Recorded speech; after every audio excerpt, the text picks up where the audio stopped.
That's pretty good. I like it. There's no doubt All right, about it. are we on? We are live. Ladies and gentlemen, welcome back. This is episode 11 this summer of Metrics and Mayhem. Getting back I've in hung the out with tank. you 11 times. 11 times. Ugh. And this one actually could have been a lot shorter, but Dom was just apparently in my basement for 10 minutes waiting for me to come down, even though we're set up outside today. So Yeah, who knew? that's all good. But nonetheless, back in the saddle for another episode. Yeah, go ahead, make it happen. Let's get that good side of you. Yeah. My name's Earl Phillips. I'm the Metrics of the Equation. Over here, Dom Melchior, the Mayhem. Dom, what's going on today, man? You know, we've had a good day. Started a new gig today. First Right, day on the man. new job, baby. Your market development specialist for WB Mason. That's excellent, Who man. But Who but, man? That's WB great, man. That's great. WB Mason. Good first day on the job? Great first day on the job. Do you get nervous on the first day of things? No, you know why? Because the hard part's done. Getting the job's done, and now it's just smooth sailing. That's excellent, Making man. your mark. So They hired you. They can't fire you. now I are mean, you- they can. well, we'll see how that all shakes out. We're minus 110 both ways there.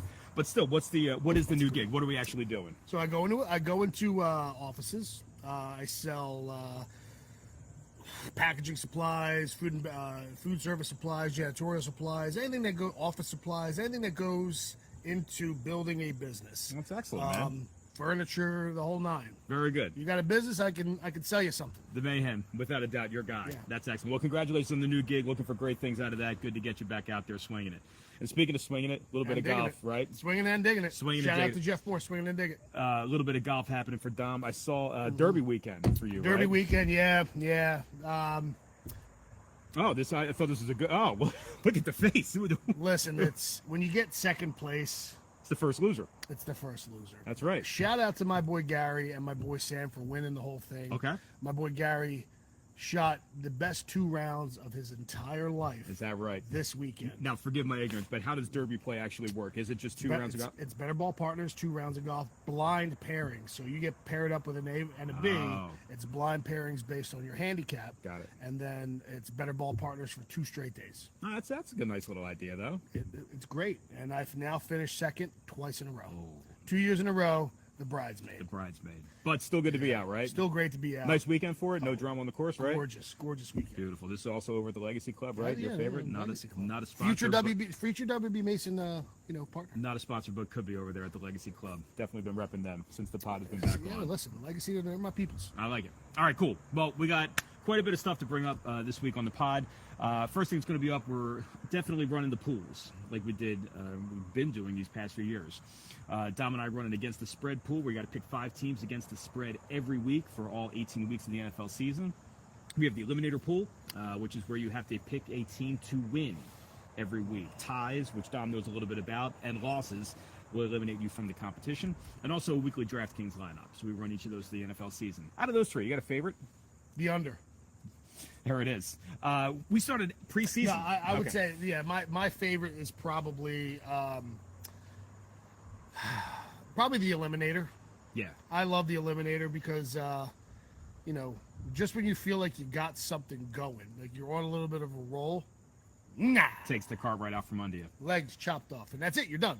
Against the spread pool, always going to be my favorite. Love that one to pick 5. It's my favorite. A lot of time spent on that. The You know under. what I mean? A lot of Just prep. take the under. I don't like the spread. Take the under.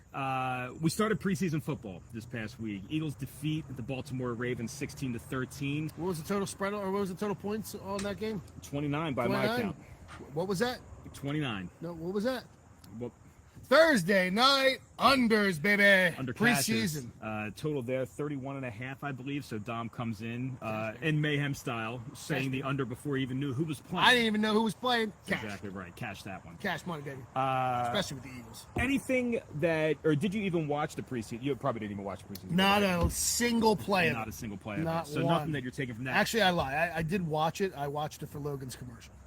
Oh yeah, you got to talk about that. That's perfect. I mean, Logan had a commercial with the Eagles when he was 2 years old. Now he's 6, and they barely even recognize the kid anymore. How are the royalties for that coming in? Oh, like clockwork. Is that right? I get $0 every month. It's great. I'd like to thank On Eagles time. for all that. Eagles not a sponsor On of the time. podcast, but could be again. Eagle Green. Now, is it just because your starters aren't playing that you have no interest in the preseason? Yeah, I got no interest in preseason anything. I got no interest in preseason baseball. These athletes who have worked all their Yeah. life to get to the NFL, but it's irrelevant. Do me a favor, at all sports teams, okay? We got a couple listening right now. Go ahead. Just go into the season. They're all season conditioned athletes. Gone are the days of Joe DiMaggio where he's got to get out there for 2 weeks and run a little bit to get his win. These guys are in shape all year round. Maybe not Jordan Davis. However, these guys, the pride of Georgia, baby. These guys will always be in shape. You don't need 4 weeks of training camp and then 3 preseason games. You don't need 7 weeks of this stuff. Do we need 2 preseason games with starters playing? No, just roll right in. You're saying. While I would like to have it, I'd like to see the starters play. If any of my starters get hurt in the preseason, that's the season. Well, I mean, it kind of rolls into that next. Yeah. So a couple of teams that did lose some significant players are New York Football Giants in the NFC East. Malik Neighbors, their first-round draft pick. Done? Not done. Got an ankle tweak. Might not be serious. Might not be a fracture. Not sure yet. Waiting for the results on that. But a heavily invested draft pick for the New York Giants and probably their only playmaker. Week 1 of the preseason, significant injury there.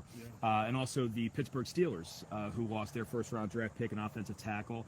Don't think they're going to miss him for the regular season, but still the thought of... What was that guy's name again? Fontenot, Troy Fontenot. Oh, yeah, the guy who's just going to play 15 years of straight all-pro That's the tackle. guy. Yeah, that guy. With every under coming from the Mayhem on that one. So, yeah, you're opting for no starters playing in the preseason, just roll the season right out, Just right? roll it in. Right. Like, if you want to have one game at the end to just make your final cuts, I'm fine with that, but no more than one. There's no need for more than one game. I was listening to Bill. And it doesn't even need to be tackle. It can be flag football for all I give a shit. See, flag football is an Olympic sport. Can't wait for it. Right? Speaking of Olympic sports, we're getting to the Olympics. I got that on the agenda. I was listening to Bill, and on his pod, on the show, he was releasing that the Eagles starters might play a series. Right? Did you hear about this? I heard about that. Yeah. Eagles starters might play a series, and they might play more if things don't go the way that they want them to. Mm-hmm. I'm curious for your reaction about this idea that they're playing for a series and, quote, maybe more if it doesn't go the way they want them to. Didn't Sirianni say that about last game, too? No starters played last game. No starters played, but he said they were. Oh, maybe, yeah, I guess you're right. But the weather, I think, impacted that. It was horrible weather. So you can't, that situation, you can't play, in my opinion, you can't play starters at that point. Then why even play the game? In that field, in a grass field, in torrential downpour, there's no way I'm playing my starters in that game. For nothing. This game, again, the thoughts about one series and a not going, because I have a reaction, but I'm curious. I don't think the offense needs to play. The offense with a new offensive coordinator. With a new offensive coordinator, I don't really think the offense needs to play. It's just different plays. You guys go over this stuff in practice, you're fine. I think with the defense, those defensive starters need to play. Because there's a lot of new moving parts, in my opinion. There's a lot of rookies and a lot of second-year players stepping into bigger roles, and they need to gel and figure out how to navigate each other on the field and trust each other. The offense, they've been together for a while. They're fine. Jalen knows where his wide receivers are going to be. He knows where his tight end is going to be. He knows how his offensive line is going to block.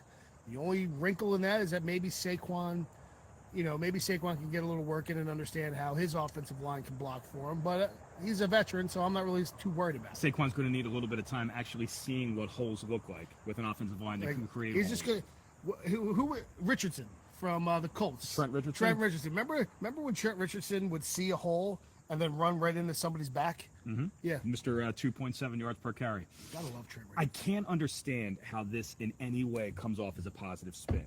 I would not want my coach coming out. There's nothing positive that can come out of it. No. If the Eagles run down the field, the only positive is they shoot right down the field, touchdown, ball game, right? If this team comes out and goes 3 and out, then what are we going to do? We're going to run them back out for another series. Creates a little bit more insecurity. Mm-hmm. You're keeping them out on the field, and then tensions. And in this area, tensions start them out right out of the chute. If I'm playing anything, I'm playing backups, I'm playing reserves just to get them some time. I play defense. The defense got to go through a little bit of growing pains. New defensive coordinator is a little bit different than a new offensive coordinator, in my opinion, because it's still Jalen running the show, and Jalen can audible, right? Jalen can say, hey, instead of this play, you go here, you go there, and I hope he takes more ownership of the offense this year than he has in the previous couple of years. You hope Jalen does? Yeah, okay. I want my quarterback to to get a play in from the sidelines, look at the field, and then make the adjustment. Do you want your quarterback to be Brady in everybody's face, yelling? Peyton Manning? Peyton Manning. I mean, Brady, no.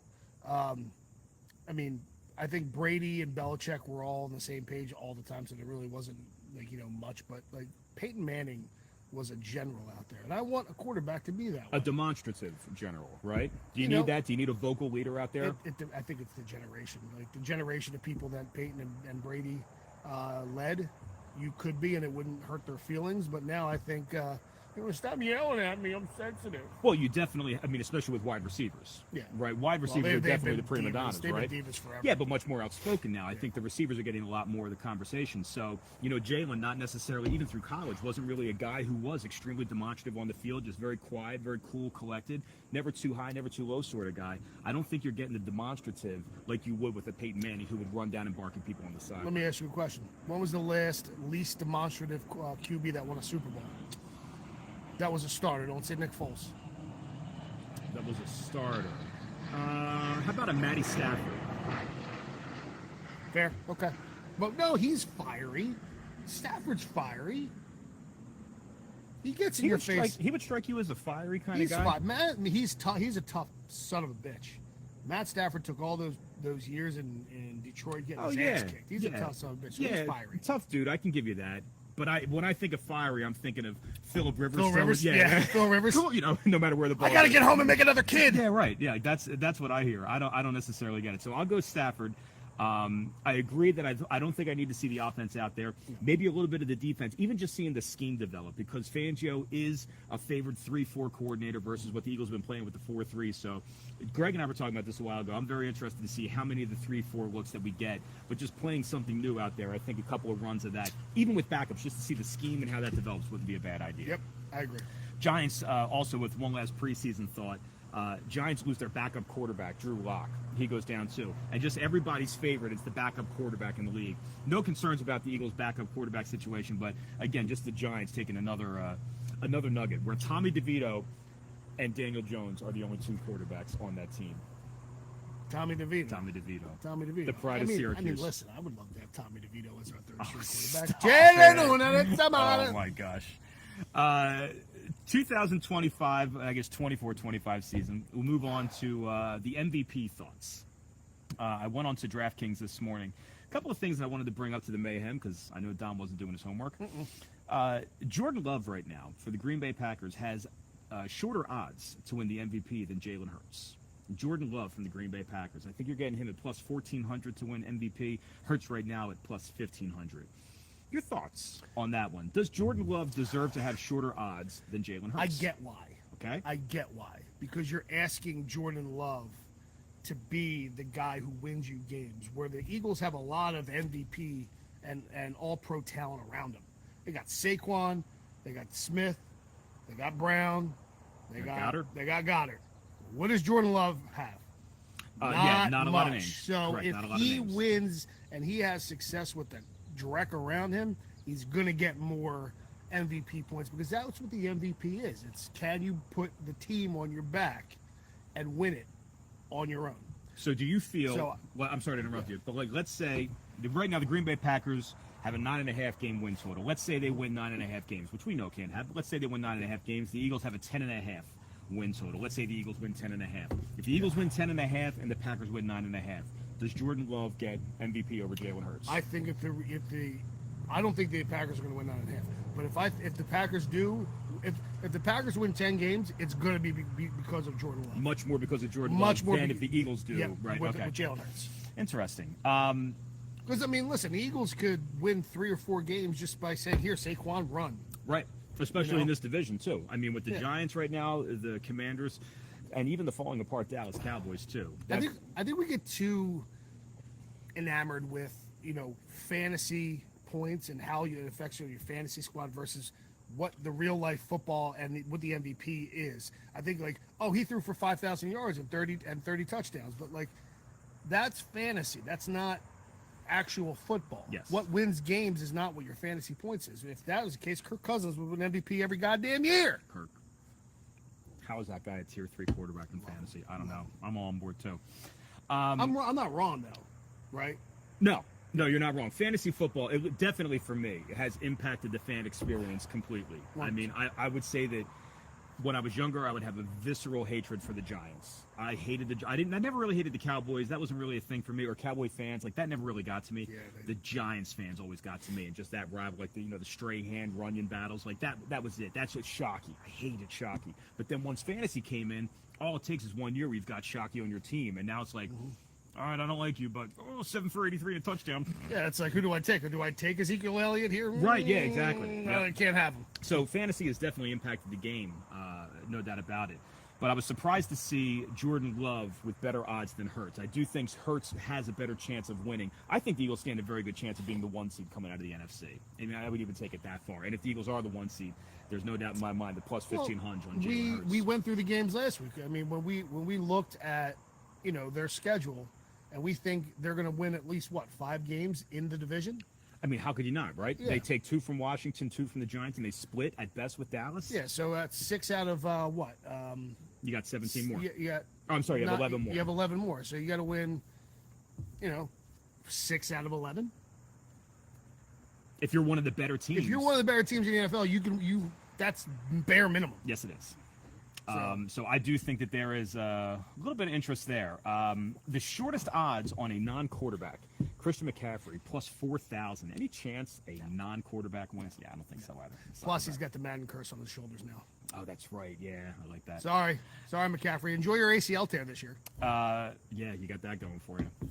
Pat the Bat Mahomes.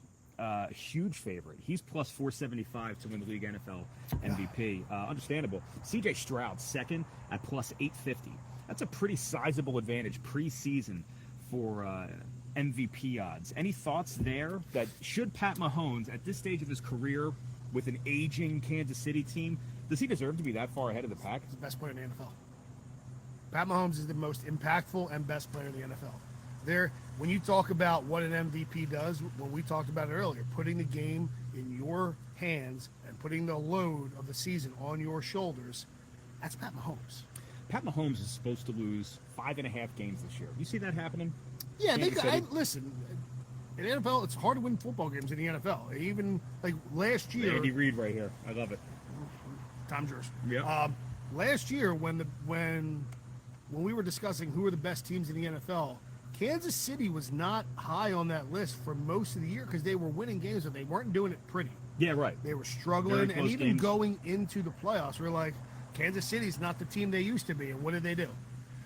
Bulldozed everybody in the playoffs. So, got hot at the right time. Yeah, so, I mean, you got the best player on the planet on your team. You have good odds of winning the Super Bowl and good odds of winning MVP. And along with that too, I think this is going to play into your argument too, where I don't think Pat's going to have huge stats. I think that the Chiefs are going to try to keep Kelsey off the field to keep him fresh for the end. I think a lot of Pacheco is going to happen early this year just to keep the guys fresh. So he might not have the numbers, but man, if you've got Pat Mahomes as your quarterback, you're probably the favorite to win. It's Patty fourth quarter. All right, Patty fourth quarter is true. Baseball is up next. Last I remember, Don was talking about All-Star break, and your Phils are rolling. So just get another update on how our Phils aren't rolling. They are not. Phils are not rolling. Man, oh man. Have they? I think they were 26-30 in their last 56 games. That's a little slump right there, isn't it? But guess what? I'll tell you, I washed my Phillies hat, so maybe that's something. What's going on, man? Dog days, man. Woo. Even a lot of good teams are flailing too. Like the Cleveland Guardians are flailing. The Braves. Now, see, the Braves kind of scare me because they're flailing because they got guys hurt. Okay. Phillies flailing and they got their whole team ready to go. And your Phillies were hurt too, and they were rolling. And they were rolling when they didn't have all their guys. So I still think it's tough in the summer. A lot of teams go 500. Mm-hmm. A lot of teams don't come back in August. They make their push in September. August, everybody's just trying to get through August. We talked about that in a couple episodes ago. We talked about when all these players got healthy and it would kind of mess up the vibe of a team. Listen, I could get the video. I mean, I just think that in the summer, every team struggles. Every team probably hates each other in the locker room right now. They're having some issues. Pitching stance. I mean, listen, the pitching stance probably like just dying every time they go out pitching. So it's like you're probably going to see across the entire Major League Baseball, like ERAs up. Right. You know, It is what it is. The Phillies they were so good at the beginning of the year, so it's just going to be more noticeable. I mean, from the fan perspective, Yeah. if a season goes 162 games and we're thinking, oh my gosh, this regular season takes forever, can't even imagine what it's like on the players to go in and just deal with that grind. Like, if it's a grind from the fan perspective, what it has to be for the players is... But that's what makes baseball special, because you have to You're go losing through audience this. members. You have to go through this. Uh-huh. Every team that wants to win has to go through this, unless you're the Such Yankees a and you can boomer. buy every player on the planet. Such a boomer. It's terrible. Anything else with baseball? You got the clock. Well, the Olympics will have baseball in 2028, I think. Oh, is that right? sure, I yeah. didn't know that. All right. Yeah. Speaking of Olympics, that's a pro transition right there. Next up on the itinerary, the Olympics close this weekend. This was a fun round of Olympics, I have to say. I watched this more than I've watched others in the past. How about your favorite event that you dialed in for the Olympics, or one that was memorable? Breakdancing. Because it was a train wreck. Oh, man. It was an absolute... I did not watch. You got to go. It was, the grift of the century was the Australian breakdancing girl Okay. by the name of Ray Gun. No. Yeah, Really? Ray Gun. She didn't know how to breakdance. She somehow qualified for the Olympics, had no idea how to breakdance. She got on the floor and she was flailing around like a fish. I got no problem with it. If you look up Ray Gun breakdancing, Okay. and you'll just die laughing. But yeah, breakdancing was such an epic failure. Yeah. I get why they wanted to put it in there. It's kind of cool when it works, but when it doesn't, it just looks like you just look like you grabbed a bunch of people off the street and say, "Go ahead, have a battle." These are voted on competitions, right? I don't know how they pick. Like, how does that get in? I get how they pick every other event. You have qualifiers throughout the years, Right.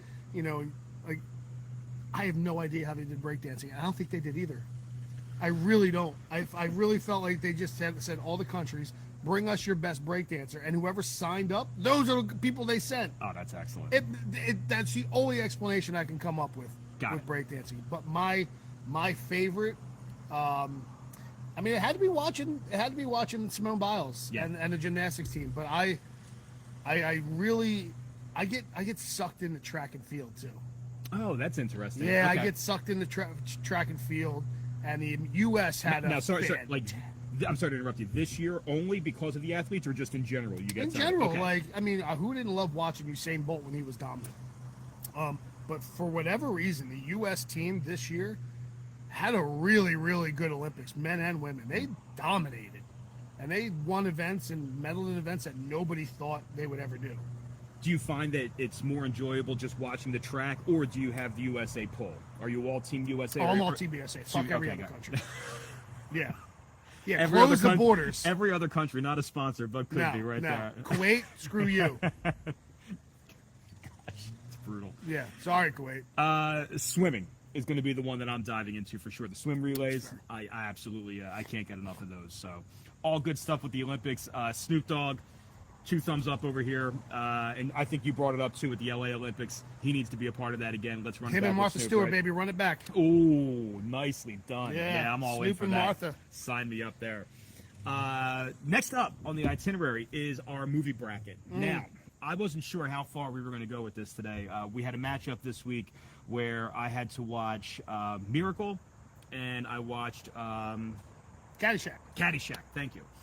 So I have my winner for that round, but I also made the bracket of the 4 matchups and then worked it all the way out to the end too. Okay, so you're going to give me the whole bracket. I could give you the whole bracket, and I also ranked the movies 1 to 8. I love it. Which doesn't necessarily reflect how it shook out in the bracket.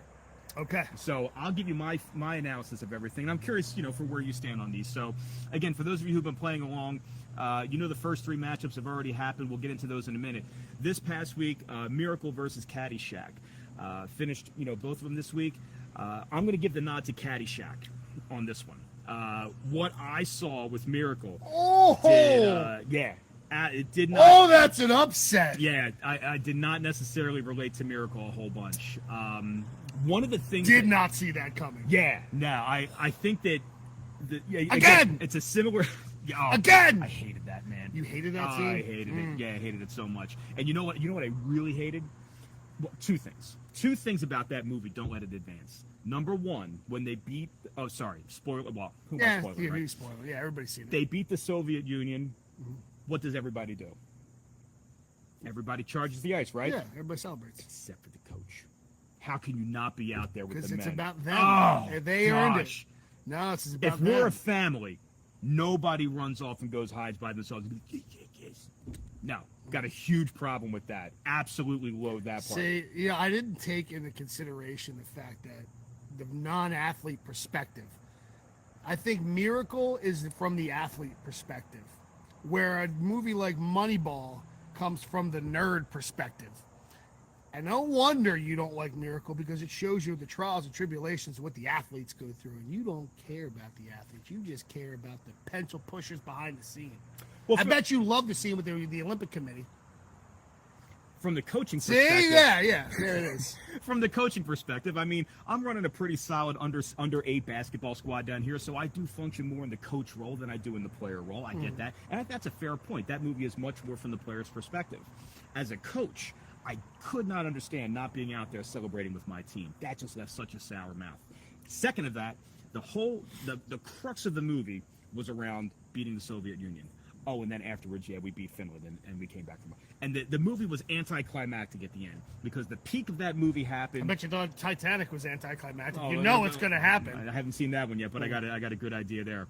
So anyway, those two things left a sour taste in my mouth with Miracle.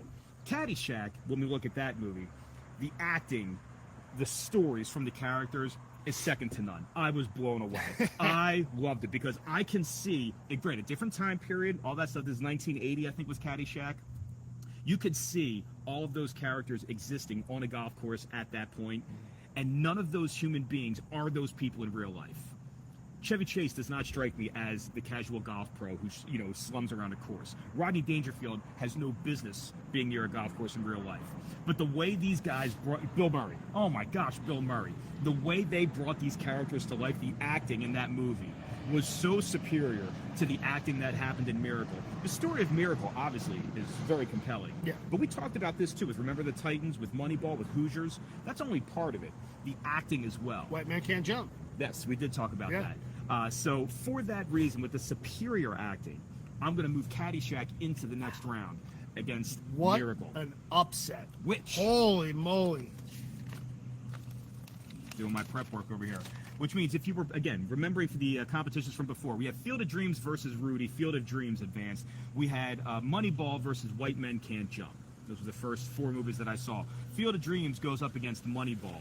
2 baseball movies heading up against each other in the round of 4. Gotta love it. But that said, Moneyball gets the nod over Field of Dreams. We talked about it Baseball before. movie in the championship, baby. Baseball movie in the championship. Moneyball, absolutely love the story. The acting, good on both sides. Moneyball, though, without a doubt, is going to take it from me. Leaves us with Hoosiers versus Remember the Titans. I took Remember the Titans. Caddyshack and Miracle, we just talked about that. Caddyshack goes on. Remember the Titans versus Caddyshack. Remember the Titans is going to take that one. Yeah, that's the landslide I thought Miracle was going to have over Caddyshack. Which means that we have Remember the Titans versus Moneyball in the finals, and the metrics pick for best sports movie in 2024 is going to be Remember the Titans. I don't think anybody's going to argue with that. Is that right? Is that where you go to? Is that where I go? Oh Yeah. You can make if for me, it's none of those movies that I gave to you is my favorite sports movie. Oh, okay. But these are like I have to see. But these are ones that you haven't seen. Yes. And out of the ones you haven't seen, Remember the Titans out of those 8, Yes. I think is the best one. Oh, good. All right, good. So I got that. Now let me rank them 8 to 1. All right? Out of those 8 movies, and not that this was a terrible movie, but movie number 8 is going to be Rudy. Out of those 8, my least favorite, followed closely by Field of Dreams. Miracle is number 6. Hoosiers 5. White Men Can't Jump 4. Moneyball 3. Caddyshack 2. Remember the Titans 1. That's shocking to me, because I personally did not think that you would get Caddyshack. Oh my gosh, I loved it. I loved it. I so thought much, you man. you thought it would have been a little bit too quirky, a little bit dirty comedy. No, You know. I'm here for all of it. But again, the acting in that movie, those actors brought those characters to life so much. It was incredible. There's not enough good things I can say about Caddyshack. It's still, remember the Titans, the story matched with the acting that went in there. Denzel, the empathetic at times and the motivator at times, the best coach probably out of this. Maybe Gene Hackman in Hoosiers is a close to. Man, you really hated Miracle. I'll tell you what's his name? Jimmy Craig, was that his name? The goalie? Yeah. My man was standing on his head, dude. He was lights out. Yeah. And if that's actually, I'm sure a lot of that is how the game actually played Yeah. out. Listen, he had the best game of his life in the best possible game he could have it in. That was amazing. Yeah. Fun watching him. But yeah, I was just not a fan of Kurt Russell in that movie. Oh, I love Kurt yeah, Russell. no, I could definitely pass on him for Because sure. that's how Kurt Russell's the coach that you need to get the most out of players who are young and talented and inexperienced. You need a coach like Kurt Russell. You need that. As somebody who's played sports for a majority of my life. Why are you flexing when you say that, man? Majority of my life, you need Let me a tell you. coach that sets a standard, and if you don't get to that standard, you're gone. And they let that dude Cox go. Oh, that sucked, man. Yeah, Ralphie Cox. Sorry, Ralphie Cox. Big ups to Ralphie Cox. Yeah. Oh, I wish this were easier. He's got no heart whatsoever. How can you look at his eyes and say that, man? Hey, you gonna cut? You got to cut somebody. Who you gonna cut? Not Ralphie Cox, man. Let's say that. No You'd have cut Michael Ruzioni like that. That's right. But you know what? He plays Bet for you- the, I bet you he would've- plays for the United States of I America. bet you would have cut Garrett Stubbs too. Man, I got no problem with Garrett Stubbs. Vibes guy. I cut the coach. Not a fan. Terrible. But yeah, that's what we got. So you rank Remember the Titans the top movie out of those 8. I would say the top movie. Yep. What's your least favorite out of those 8? Probably Rudy. Oh. Yeah, Rudy. But then I go Hoosiers after that. Okay. And then I go. Sorry, Hoosiers is 7 or Hoosiers is So 7? if you had to ask me what my 8 were, Yeah, rank them. I go Rudy 8, Hoosiers 7, Field of Dreams 6, Okay. Moneyball 5, Caddyshack 4, Okay. White Man Can't Jump 3, Miracle 2, Titans 1. Yeah, so I think we're the furthest off on Miracle, right? We're the furthest off on Miracle by far. Yeah. Everything else looks pretty close. Caddyshack, I had what, 5? 4, I think, right? Yeah, you had Caddyshack at 4. White Yeah. Man Can't Jump. You had Moneyball at 5. Moneyball 5, yeah. I Yeah. like Moneyball. Listen, I watch Yeah. Moneyball, but I just, I think White Man Can't Jump is. I can watch White Man Can't Jump every time it's on, and I'll watch Moneyball if nothing else is on. Oh, okay. Yeah, that's fair. Yeah, I like that. That's good. you want the next round? No, I don't want the next round yet because next week, and what I'm spending the entire week doing is getting my college football preseason plays out and running. So I'm going to take a break from this one. We're going to save this as good off-season content, right? Because we are getting ready to dial in for football season. Next week I'll be doing a pod by myself. I'm not going to bore Dom with this one, but I'll be releasing all of my college football win total plays. So we'll get that information out. Following that, we're getting down on all of my NFL preseason plays, season win totals, yes, no, playoff bets, all that stuff. Dom and I might be doing some Eagles player props for the year, some overs, some unders, that sort of talk. And we'll also have our own home draft. This is the year 22, I believe, of the Donato's Pizzeria League. Our draft is happening the day before on the 25th, so we'll have some draft talk up there, talking about the teams in the league, and maybe getting some results and some thoughts from all of you, checking out the pod. And Mayhem will constantly be doing his Thursday night unders routine. So check me out on Instagram while I give short snippet videos when I get the time or if I remember, because that's my MO. Speaking of remembering, I may not even set a lineup one week, and I'll just say, hey, you guys do what you want. I'm taking the under. I don't even know who plays. That's probably what I'll do. I like that. That's the true Mayhem form. That's Mayhem. Also, small detail here, the metrics 2-0 again, the DraftKings lineups over here in golf. Another absolute shakedown of the Mayhem. Yeah, for me, I didn't even know who I picked. Love that. I not only picked it, I forgot all about it. I love it. I didn't even check to see if anybody mixed a cut. So you telling me that I lost? Okay, yeah, that makes sense. How much I lose by? 9 points. You should be ashamed of yourself.